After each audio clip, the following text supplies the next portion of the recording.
here. I just saw the name of who played Omega. I'm going back to see. Okay.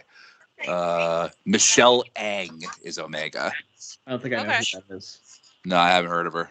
Do you guys still see Shay with the grin? Yeah. I still see Shay with the grin. Yeah. I'll have to post that to social media later. I got that screenshot. Oh my god. All right. So, what did you guys think? I liked it a lot. I think it sets up a lot of really cool story elements for the Bad Batch, like specifically, but also for the like Star Wars story as a whole. It was really fun. Yeah. And the animation is insane. Oh yeah. Yeah, it looks really good. It for me, like it's interesting because like I was saying at the beginning before we got into it, I'm not caught up on any of this stuff. But outside of not necessarily knowing who the characters are, I didn't feel like I was missing any information that I needed to understand what was happening in this episode outside of like maybe the backstory about who the Bad Batch actually was. But that didn't like hamper my my ability to understand what was going on. Yeah. So I thought they did a really good job of making this a series that new people could jump into if they wanted to without necessarily having to catch up on 8 seasons of Clone Wars or 7 seasons. 7, yeah. 7 seasons. 7 seasons. Yeah. No, that's honestly a good point. Like, even if you hadn't watched Clone Wars before this and you just went into this, cold, I think they did a good job of setting it up where you don't necessarily have to have seen what came before it to understand what was going on here. Yeah. Well, in Clone Wars season 7, anyways, when Bad Batch came on, it was like, oh, we're gonna get some more episodes of Clone Wars. This is like the cherry on top. And who are these guys? Oh, they're kind of fun. Yeah. This whole section was fun because there's some characters that we have seen before, and they were younger, and we got a different view of what happened with Order 66. Mm-hmm. We got a little bit of some really cool info about like Tarkin arguing with the Kaminoans about how to, the whole like, hey, we're gonna switch over with these the clones into the stormtroopers, basically.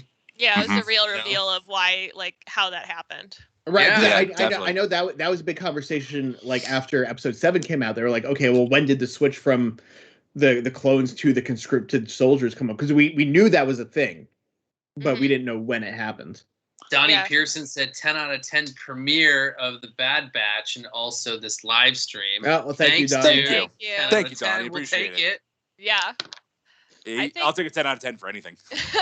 I think the pieces that, like, if you've watched the Clone Wars versus someone that's coming in that's newer, the pieces that, like, would maybe not have as much of an emotional impact are, like, the clones not having the personalities anymore. Right, Order 66, yeah. Donnie is also heading out now. So farewell, Donnie. Thanks for joining us. I will talk to you on Saturday during Rangers and Star Trek. Thanks, Donnie. May the 4th be with you, Donnie. May the 4th be with you. May the 4th be with everybody here. Happy Star Wars Day. Oh, yeah. So sorry, Rob, what were you saying? I just thought it was unique also, too, that we got to see Saul Guerrera basically at the front lines of being at the rebellion, as we already had seen him in the live action ones, even in Rebels. It's unique that he has gone through the basically clones and Jedi teaching him how to fight to now fighting what just had taught him how to do it to rebel against them. It's a very unique aspect that they're showing, I think, with his character arc as well, too. It's a nice layer of irony that Anakin Skywalker, aka Darth Vader, taught him how to be a rebel. Yep. Something interesting. I don't know if this is accurate or not, but on the IMDb page for it, they show that that this is the only episode that Saw is in over the course of the season. Because like it shows that Ming-Na is going to be in 3 episodes. ESO 3 is in 3 episodes. And of course, the Bradley Baker is in all 16. So I wonder if that's actually accurate, if he's going to come back, or if this was his sole and only appearance. Because I could see the way they introduced him in this episode, I could see him interacting with them again in the future. Yeah. I could definitely see him popping back in, but I also wouldn't necessarily like. This was a good moment if it's his only moment in the series. Yeah, For sure. Yeah. and that droid that was helping them, his name was Easy. I Easy, remember Easy in the other Clone Wars. I don't remember. Was that in season 7? I don't. Season 6 arc. It was when Fives discovered the truth about the inhibitor chips. That's what it was, because in that at the point where they ended up taking out Captain Rex's. No, it's actually before that. So Fives finding out about the inhibitor chip was because his friend Tup, his inhibitor chip went wrong and he killed the Jedi way too early. Yeah. So Fives found it, removed it from Tup. Tup died, so Fives kept investigating, removed his own. A bunch of stuff happened and Fives got killed. And then later, the reason that Ahsoka knew to remove Rex's chip is because Rex actually filed a report of Fives. Mm-hmm. Yeah, that was all in that Geonosius battle again that they went to, right? I don't remember where. I think it might have been the second time that they went there in that show. They went there 100 times. They went to Geonosis a few times. 500, and then the brain worms and all those other things that were there. Oh God, yeah. Those are cool though. Mm-hmm. So what? Go ahead. Sorry. Go ahead. I don't know. I really enjoyed this episode. I think we saw a lot of really cool things happen between, the Jedi that were there, some Jedi that we've seen at a younger spot. Like you're saying earlier, the villain now is their own team. Yeah. And, we were all kind of talking about that earlier, though. He's the best one to be the villain. Yeah. He makes the most sense, I think. Yeah, and anyone else. With him, it's really interesting too because they know that the only reason that he is doing this is because he still has the chip, and the chip's active in him. So this isn't his own free will necessarily. That's put him into this position.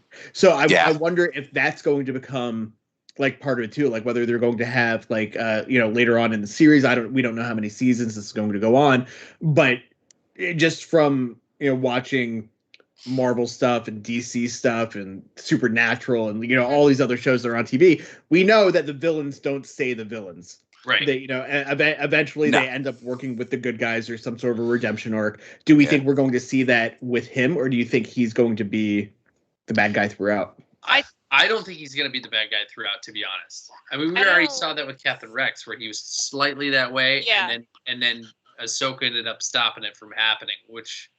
Yeah. Well, I was going to say, I don't if they remove the chip, he doesn't necessarily need a redemption arc because it's True. not like he's actually choosing to do any of this. But it depends on whether Heath feels like he needs redemption or not, because then it's going to be okay, well, they pull the chip out. He still remembers that he's done all of that. Yeah. So how is he going to feel about the situation? Is he going to want to do it anymore? Right. Yeah. Well, and then at that point, when do they start getting rid of all the clones too? Because, they were really kind of like, hey, we can just get rid of these guys. We're going to recruit these people who are going to be way better. Right. I think they talked about a little bit in Rebels. What happens is these are essentially the first generation of stormtroopers, and they start recruiting, but I'm guessing kidnapping people to be part of the actual Imperial Army. And then because the clones age rapidly, as they start aging, they phase them out as the recruits actually become useful. Because if you just grab a bunch of random people and you're okay, you're a soldier now, it's not gonna go great. That's why they can't hit anything. But right? Why they ran their heads into some doors. Of the characters, for instance, Finn, he basically was you basically put me into being this thing in Force Awakens, and he was I can't do this anymore. Mm-hmm. Yeah. And he was grabbed as a kid. Yeah. Yeah, well, that's also why he was FN 2188 or something like that. 2187. Because they're trying to remove all sense of being from them, and trying to get the clone troopers without having to buy the clone troopers. Right. Yeah. Yeah, because they were tired of spending the money on it. And they just wanted to end up, what's the quickest way to make somebody do it? Force them. Cheap labor. That's what they had. Yep, cheap labor. Yeah. But I find that that's an interesting story point, because like really, if I was the Emperor, I would just be like, no, you guys are gonna give us these clone troopers for free now. Like, sorry, Right, you have no choice. You have no choice. Yeah. Yeah, you could just keep making these guys, and I don't have to train these guys who I got to steal. Right. You know, like keep giving us clone troopers, or we'll blow up your planet. You know? I'm not sure how long they'd be able to keep producing the clone troopers though, because they did lose the original source That's DNA true. for it. Yeah, Boba. Yeah. Or Django. Django. Yeah. Django. Do we know why they picked him specifically? Caitlin, I feel like they explained it in episode 2, but yeah, I've got 2 ideas for that. Caitlin, go ahead. Oh, I just was gonna say I think it was his like skills as a bounty hunter, essentially. I think so. Yeah. And I believe the only payment that he ever got was Boba Fett. Right. Yeah. Right. Yeah. One unaltered clone. Yeah, that was the only thing he wanted. Yeah. So. Yeah. So that's interesting to me because that's something that I never really thought about that either until now. Is like why him? Well, and we did find out officially in Mandalorian season 2 that Django was like from Mandalore, because they had said originally that he wasn't. So part of it may be that he has that skill, like not just as a bounty hunter, but as the warrior. A Mandalorian. Yeah. Right. So being able to do that. What kind of like other than story beats, what stood out to you in this episode? Like what like I know we were talking about like the animation a lot and like their attention to detail, you know, like with Rex still smoking and the snow and the lights. Yeah.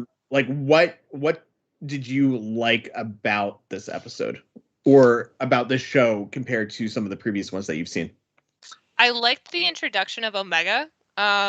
Because they did it in a way where it didn't feel necessarily forced. It wasn't like they immediately grabbed her and were like, okay, we'll take care of you. Because these aren't like touchy-feely guys. They're elite soldiers. So it really it had to build up to the point of them being like, oh man, if we don't go back for her, she's probably going to die. So I thought they did that pretty well. Rob? Yeah, I liked sorry, go ahead. I want to answer that question before about Django Fett because I looked it up because I was being very. I wanted to get that out there. Good. He was chosen specifically because he was a Mandalorian and would bring both of his genes of his warrior culture ethos to the clone during their training. In addition, with the time constraint, it was far easier to work in the genome that was familiar with the modifying desired traits. They got him because he was basically just badass Mandalorian. Yeah. Nice. Yeah. Anyway, I just but also from that description though, it sounds like the Mandalorians were already modifying themselves somehow. Could have been. I mean, they were all warriors. Yeah, they're warriors, and they come from like essentially like clans. So my guess is the different like clans maybe. Oh yeah. There's probably a higher class of warrior clan or something. Right. Yeah. Yep. Yeah. And I think he was more of like the Death Watch side of it than the peaceful side of it. Yeah. I think so. I don't know. So anyway, Rob, back to this episode specifically, or the premiere. What'd you like? What you didn't like? Like what's it out?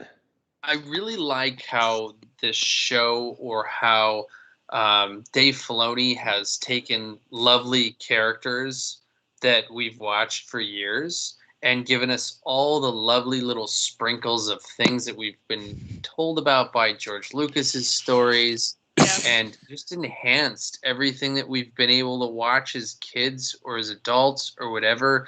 Because usually I feel like if you were to ask like a diehard Star Wars fan, be like, hey, what's your favorite portion of Star Wars? And you would be like, you know what?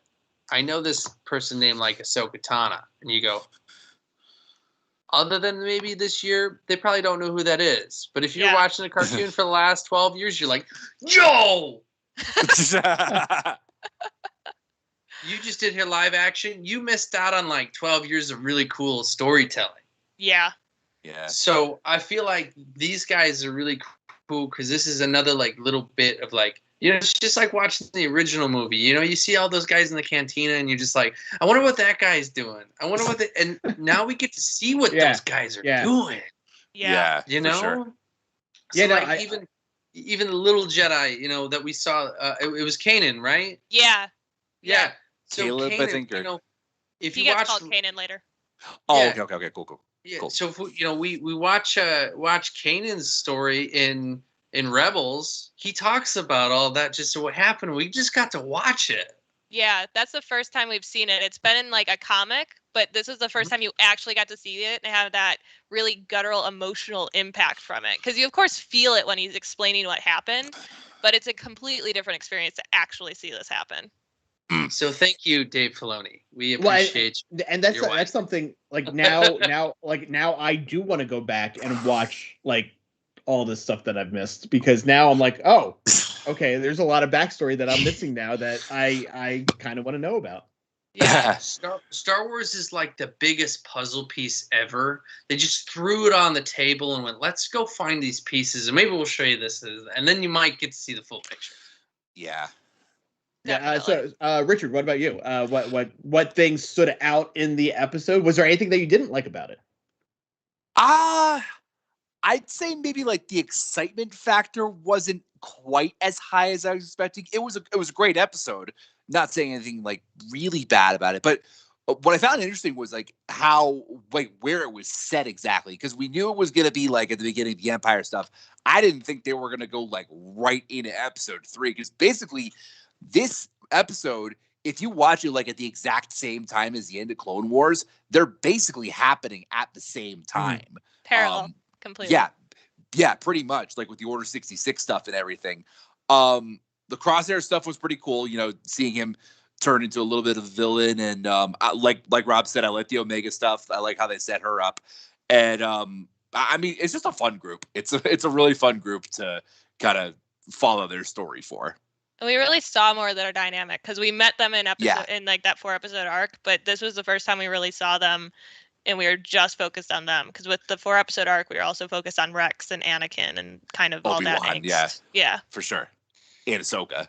But how cool was it that they shot for shot some of those scenes? Oh, that was so cool from episode 3. Yeah, that was super cool. I mean, Grievous going down and like pressing the button. I mean, that was one shot. I think that was shot for shot. And then a couple of the other ones that like it looked like Anakin and Obi-Wan were fighting to go get Grievous. Yeah.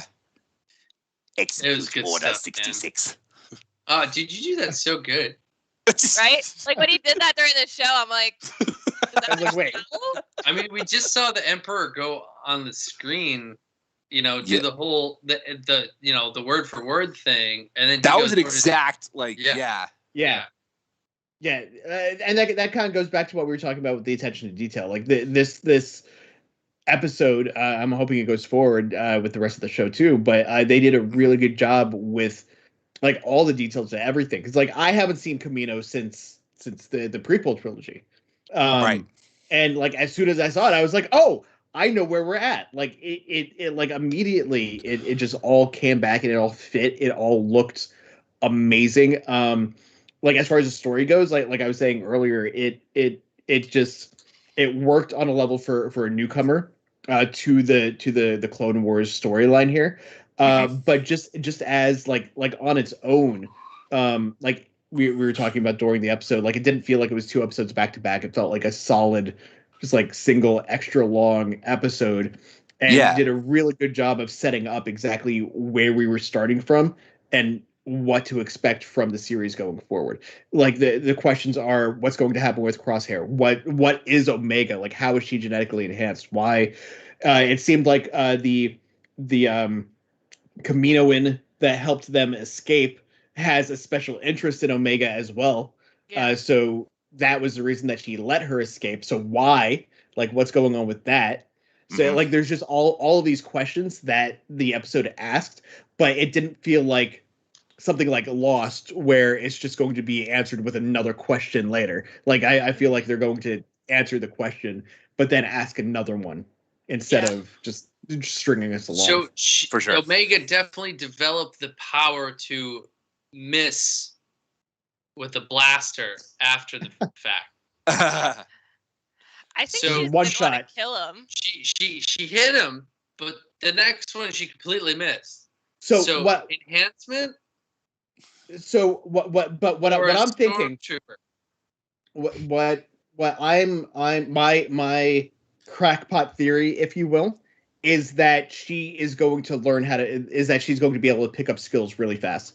Like with the blaster, she saw them all fighting, she saw them shooting with the blaster, she was watching Crosshairs with the blaster, so she picked that up. We saw at the end of this episode when they were taking off in the ship, she was watching him as he was pushing the controls on the ship and flying. So I think we're going to see her fly eventually as well. So I think that's going to be what it is that she learns like things really quick. She'll be a natural. She picks up skills. Being in the other ones where we did get to see some of Boba Fett become a trained hunter by all the bounty hunters in Clone Wars, he still learned really quickly. Mm-hmm. I mean, he was following his dad, and then his dad died. Spoiler.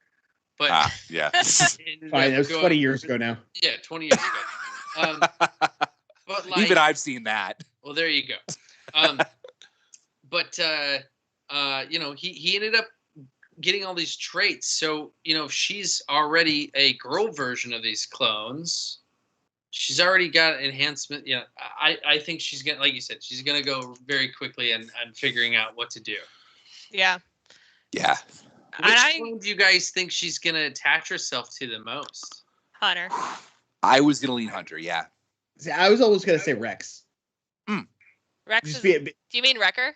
Wrecker. Okay. Yeah. Because I'm with Josh because they already went with the fact of her like side of, oh, hey, here's the little toy. This is yours, right? I think they're gonna, like the the little girl and the big dude, Yeah. wrecking machine of. I mean, really, this is either the Bad Batch or 4 Men and a Baby. Yeah, it's like a Rocket and Groot scenario. A little lady or something. Yeah.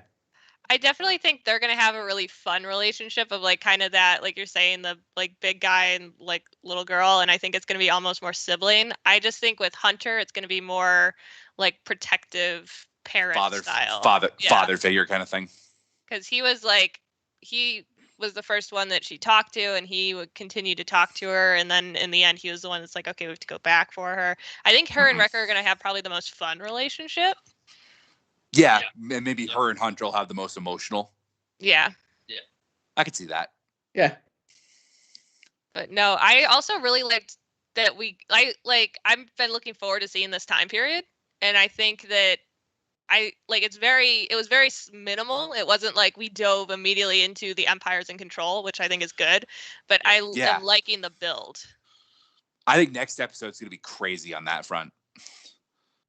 Yeah, I'm interested to see what the next story is, because we know that they're going to this was it J12 J19. We know that they're going there. I didn't look that up, so I don't know if that actually has been referenced before or not. I don't recall it in anything, to be honest. I don't either.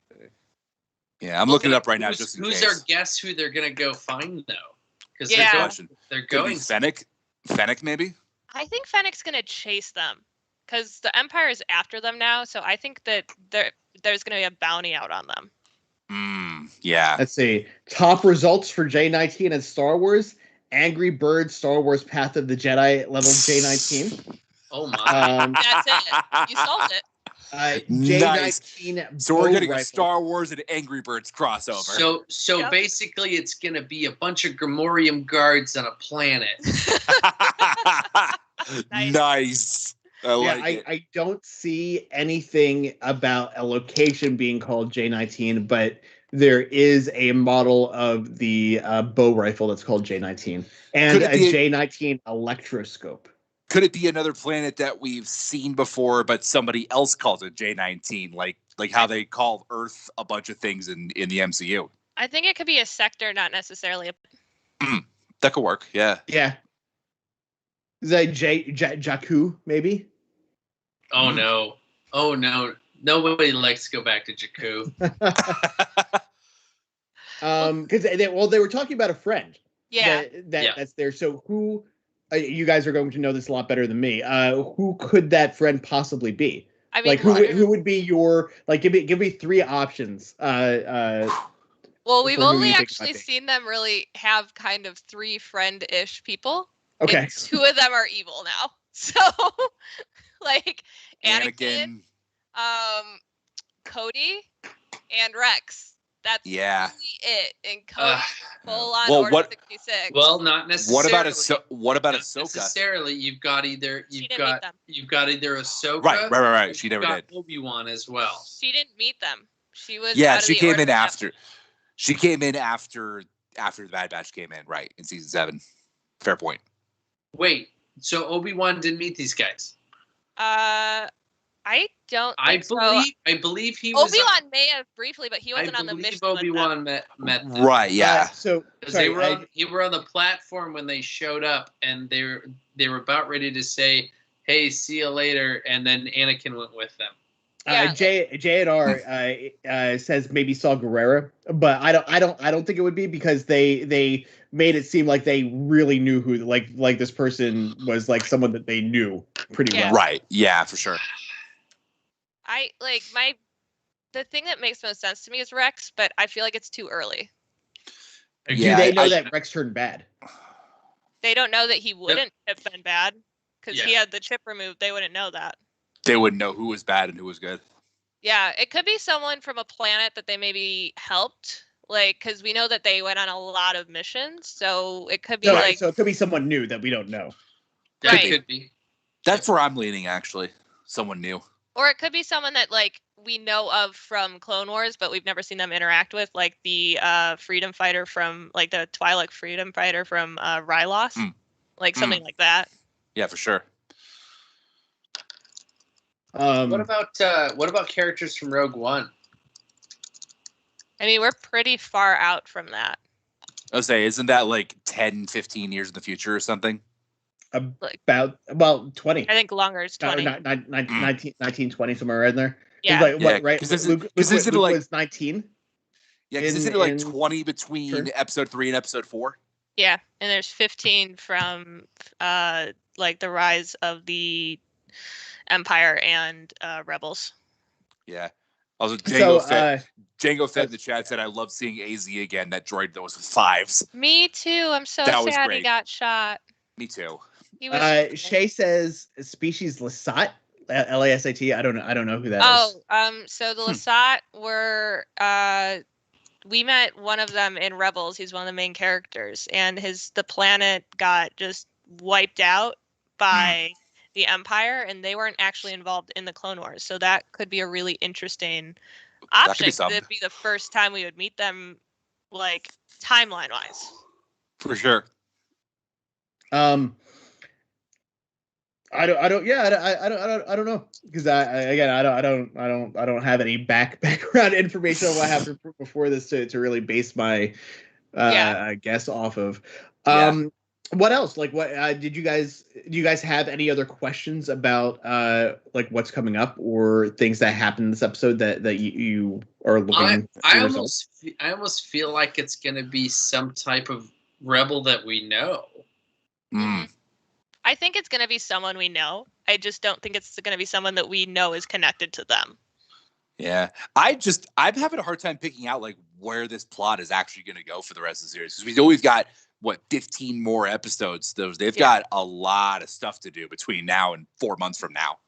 Yeah. And I think this is, sorry, go ahead. I was just going to say, I think the description said that they take on mercenary missions because they're going to have to deal their whole lives. They've had supplies and food and a place to sleep and everything given to them, and now they don't have any of that, so they're gonna have to figure out how to actually make money and take care of this kid. So I think it'll be interesting. I almost feel like you're gonna have these through lines of being chased by Crosshair, enemies of the Empire coming to power, but I think it's gonna be kind of episodic, because Clone Wars was even with the multi-episode arcs, it was still fairly episodic to a degree. Absolutely. I would wonder if they decided to start doing bounties, basically. If they're gonna. Oh, that would be interesting. Mercenaries. Yeah. Yeah. Well, yeah. Merc stuff. In that aspect. Yeah. Shay also says Zeb or Relios. Yeah, that was the Lasat that was one of the main characters in Rebels. Okay. Cool. He's cool. Nice. So Zach. weird looking. So something that I actually just like really dawned on me when you said 16 episodes. Like I knew this was 16 episodes, but this is going to take us through Loki. Yep. Oh yeah, we're like fully Last- through Loki, maybe Yeah. possibly into What If. Last week of July is the last episode of this. Yeah, so that's a lot of content. Mm-hmm. And we get Black Widow in there too. Yeah, so over the next, God, you guys saw the Marvel thing that dropped today too. I'm assuming. Hell Yeah. yeah. Can't There's wait. so much content coming out this year. Oh, It's I'm having to hold myself back from ranting about it right now. I'm ridiculous. so excited. We So still have the announcements that we know are going to come out of Star Wars today too. yeah, so Yeah. this is gonna be interesting because now we also in 5 weeks, 6 weeks, we're going to have to figure out what time we're going. Like this is a background discussion that we'll have to have. Because Caitlin and I are on the Marvel watch along. And, Right. Yeah. So we'll have to Talked to figure Joe out a little bit about it, so I can talk to you about what I was thinking with him. Yeah. But we'll figure that out. Once we figure that out, for those of you who are watching, we will post we can make a post on YouTube and let you know what our new schedule is going to be when we have to revise that. Last thoughts, Caitlin, any final words? Quickly before Jan R Films said, could Fennec Shand be the friend? I'm really curious because like them taking bounties kind of makes sense, but I almost feel like I want to see bounty hunters chasing them because I want to show up, and I feel like that would be a really cool way to do that. That'd be is cool. have them come after I'm them.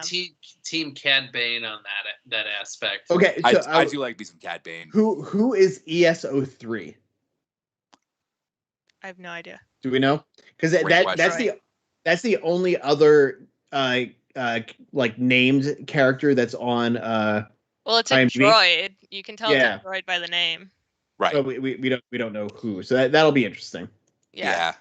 I think my final thoughts are just like, I know Richard, you said that it felt like a little bit slower. There were 4 really solid action scenes. So I mean, yeah. And a food fight. And yeah. Food fight. I Is that our first Star Wars food fight? I think so. I Yeah. think it is actually his first Star Wars food fight. That's great. Up to recreate it at Galaxy's Edge. Yeah. I'll drive 500 miles to do that. And I felt like the episode like definitely had the expositional element that you have to have in a pilot, but it didn't feel overwhelming. You know, like it still felt like the pacing worked and that it was moving. So I'm curious to see if they keep that up with the shorter episodes. Richard, what about you? Well, kind of going off that last point Caitlin said, I love the fact that about this show that like it did feel pilot-esque at some points, but it also felt like you didn't have to watch everything that came before it. I'm really glad I did. I'm glad I have that extra background now. But they did such a good job of setting things up where you didn't have to watch 7 seasons of Clone Wars to know what was happening with the Bad Batch, even though they were introduced in season 7. And I'm really curious to see where they go with the more episodic episodes, you know, the ones that are 20 to 30 minutes or something. Yeah. Rob? Okay, one thought. There's got to be droids in here somewhere. Because only one film that doesn't have droids in it, and that's Solo. Gotta be droids in here somewhere. There's a droid. And I mean specific ones. There's a droid in Solo. Not R2 or 3PO. No, but there was a droid, Lando Calrissian. That's I mean those. K2SO, right? Specifically. And the other one I have is I really want to see Thrawn in this. Yeah, that'd be really cool. Because he's from Rebels, right? Yeah, I've heard a lot about Thrawn. Rebels. I'm looking forward to seeing him. I feel like if they show a little bit of Thrawn in here, I think it would be a nice little lead up for the other ones that we've already seen. And I really like this because if you were going to be like, hey, have you ever seen a Star Wars cartoon? Hey, watch this one. Yeah, I would definitely recommend this. I would recommend this one over than the 2008 film that came out before all the Clone Wars. Without question, of course. Yeah, without question. But I gotta say that one set up everything that we have now. So we gotta, give that one a little bit of a break. But the visuals alone, you would suggest this one first. I mean, 13 years worth of improvements. Duh. I mean, I can only give that one props because it gave us snips. So yeah, it did give us snips. Yep. That's my big section on there, and I feel like that was such a big tester of a film, anyways. Mm-hmm. Yeah. But I'm excited where this thing's gonna go. These characters are fun, I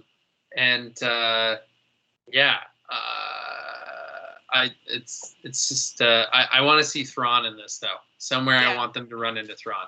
No, I definitely think this series could be a really good way to set up a lot of the characters, like, yes, from Rebels and stuff, but even the characters that we're going to see more in the live action things, at like live action shows, because like the Mandalorian stuff, we don't totally know like what happens with the with Mandalore and the Empire. We know the Empire takes over, but they annihilate it. Mm-hmm. At some point. And so kind of learning more about that, we could learn more about what Ahsoka was doing at this point, because she goes from like what happens at the end of Clone Wars to being a spy for the Republic. So how exactly does she have that transition happen? I think there's like a lot of potential to set up how the characters move into the areas that they are during this like Empire time period. Well, and we know how much Dave Filoni loves his girls, so if she's gonna show up somewhere, because Fulcrum's got to get her name somehow. Yeah, and I mean, we know Rex is showing up, so having Ahsoka show up is not gonna be a shock. She can't be too far behind. Yeah, that wouldn't be shocking. Yeah. What about Bo-Katan? There were rumors. There were rumors, so I definitely could see that happening. Oh, I'd go bananas if she showed up. That'd be one of the best. I feel like you have to, because you have to set up. She went from the siege of Mandalore to totally losing the planet to the Empire. Yeah, for sure. And that's she's got to have some kind of bone to pick. Yeah, and we're gonna that's gonna come up in Mandalorian next year, so we have to really see that here. I feel like. Yeah. Bo-Katan showing up in live action made up for everything that was in any film in the last 10 years and 30. And just the fact that it was Katie Sackhoff that played her too. Yes, he voices her. Yes. Yeah. I'm excited to see that when I get to Mandalorian. And I like that just because I mean, Katie Sackhoff, just from everything that I've seen of her, just from her in-person interviews to just everything, she just seems like a very cool person. Yeah. Just so I always enjoy seeing people that are good cool people. Yeah. I love that. Seeing Katie Sackhoff here. She's a huge Star Wars fan, so she's just excited to be when an actor is just excited to be there, it's going to be fun. Yeah. I edited an interview of her that Joe did maybe a month or so ago from there was some a Topps Topps the collectible card company. Yeah. And they had some kind of a virtual convention or something that she was a part of because they were doing some Star Wars stuff. Gotcha. And just as soon as the conversation shifted to her talking about Star Wars stuff, you just saw on her face just how geeking much she out. enjoyed, geeking out, and just how much she enjoyed talking about it. That's nice. awesome. That's awesome. That's who you want in these kind of franchises. People that are Sam Witwer is another one. Well, he mentioned seeing the animation for this and knowing what happens in the first batch of episodes. So I feel like we're gonna see Darth Maul. That'd be cool. He's on. I mean, it would make sense. He's on the Spider Legs now, right? Yeah, because at this point he's got to be with the gangs. Yeah. Yeah. I really hope we get to dive into the criminal underworld with him in this series, because I feel like that's a really good jump. Because I feel like we have to have a show about the criminal underworld with Darth Maul, so that's a really good jumping off point for that. I mean, and before that aspect too, because even with Rebels is when they end up going to we get our fight with Obi-Wan and Darth Maul, but even going back to even Solo, he's at the end of there with his he's kind of older. He's got his leg, etc. That would be dope. It'd be dope to see him in there too. Yeah. No, there's I just feel like this is a really good opportunity to bring in A, the characters we know we're gonna see in the live action stuff, but B, just characters from Clone Wars, because there's so many really awesome ones that we haven't gotten to see. Really, Cad Bane doesn't show up anywhere else. No. Can we get a live action Cad Bane? Come on. That'd be epic. Who would we want to play him? Is the question. Who is that he traveled with? Was it Sabine Wren? Was that her name? Sabine. Yeah, Sabine. She's in Rebels. Yeah. It's weird because I know all of these names, but I have no idea who they actually are within the. Yeah, that's what I'm working on too. I hear you. If we don't get a Sabine in the Tano show, there's a problem. I know that there's a rumor that Sasha Banks was Sabine in that episode of Mandalorian that Bo-Katan showed up in. Yeah. Okay. I think that she had a different name. Yeah. In the episode. Okay. Yeah. I don't think it was supposed to be her. Yeah, and Sabine famously has armor that she paints all the time because she's an artist. Yep. So Sasha Banks' armor wasn't really colorful enough. But yeah, right. I want to see Sabine for sure in the live action Ahsoka. I mean, if she's searching for Grand Admiral Thrawn and Ezra Bridger, you have to have Sabine. Yeah. I feel like we should get a live action recreation of that end of Rebels scene though, where she goes her. I mean, if we could do animated recreations of live action scenes, there's no reason why we can't do a live action recreation of an animated scene. Yeah. Right? Yeah. I mean, literally at the end of Rebels, we figure out that the Force is a time machine. So right? They're midichlorians. But it's a time machine midichlorian. This was different. There was a portal to what's called the World of Worlds, and you I can remember hearing about that. Timeline. Wow. I was like, yeah, okay. JNR Films says that he would want Cad Bane to be in the Book of Boba Fett, where they recreate the TCW. I could see him working it up. I would lose my faces against Boba Fett. That'd be amazing. I would just lose it. Done. I can see Cad Bane being in that. Also, really quick, I just going up the chat a little bit. Jango Fett says that there was a food fight in the Clone Wars when Obi-Wan disguised himself as a bounty hunter and was in prison. Yes, and Boba/boss. I forgot about that. Boba Fett. Yes, that was great. I love that episode. Cad Bane and Boba Fett are both in that. Right. So now I have a reason to go back and I really have a reason to go back and watch this. Okay, so this is the second food fight we've ever seen. Food fight number 2 in Star Wars. Both of which involved clones. Yes. Oh, man. All right. Well, I think that is going to do it for us for tonight. We are closing in on 2 a.m. I know, Rob, you said that you have to wake up at 7 o'clock in the morning, so that gives you about 4.5 hours of sleep, maybe? Who needs sleep? It's May the 4th. Let me think. Plugs. What do we have coming up? Tomorrow we've got It's All Connected with Caitlin and Richard. You guys are going to be talking about the Bad Batch yet again. What can we look forward to from that conversation? Bad Batch recap.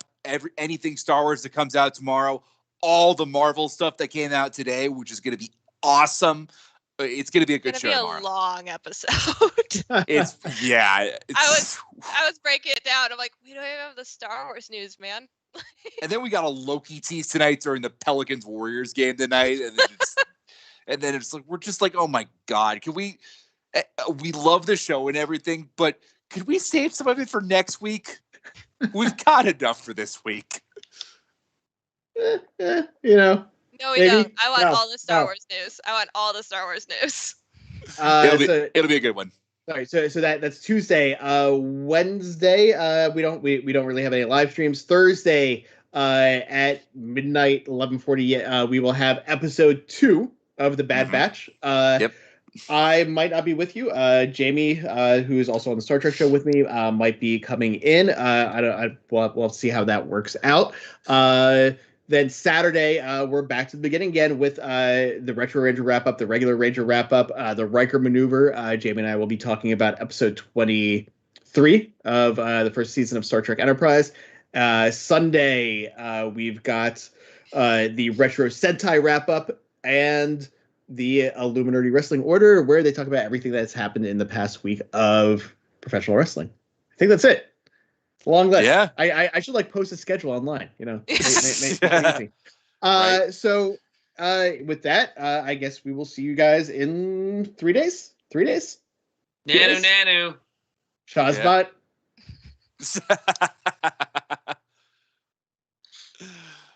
Yeah.